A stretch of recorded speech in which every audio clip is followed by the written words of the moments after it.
রামনগর বিধানসভা কেন্দ্রের উপনির্বাচনে বিজেপি প্রার্থী দীপক মজুমদার সিপিআইএম প্রার্থী রতন দাস থেকে 18,014 ভোট বেশি পেয়ে জয়ী হয়েছেন।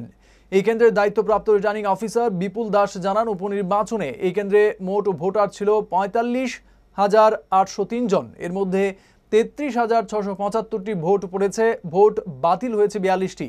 বিজেপি প্রার্থী দীপক মজুমদার পেয়েছেন 25,380টি ভোট। সিপিএম প্রার্থী রতন দাস পেয়েছেন 7,366টি ভোট।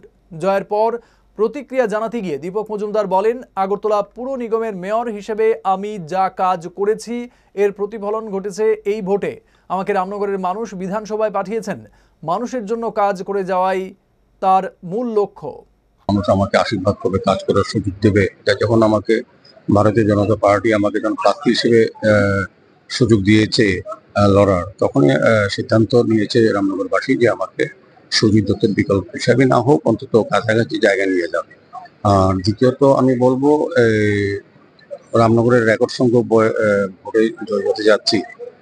সেটার মেইন কারণ যদি বলতে হয়, প্রথমে বলবো যে ভারতবর্ষের যশস্বী প্রধান নরেন্দ্র মোদীজির যে কাজ এবং ওনার প্রতি মানুষের যে আস্থা এবং বিশ্বাস, এবং রাজ্যের মাননীয় মুখ্যমন্ত্রী প্রফেসর ডক্টর মানিক সাহার সরকারের যে কাজ, এবং আগরতলা পৌর নিগমের আমাদের অপারেটর যে কাজ করেছেন, সার্বিকভাবে উন্নয়নের নিরিখে মানুষ ভোট দিয়েছেন।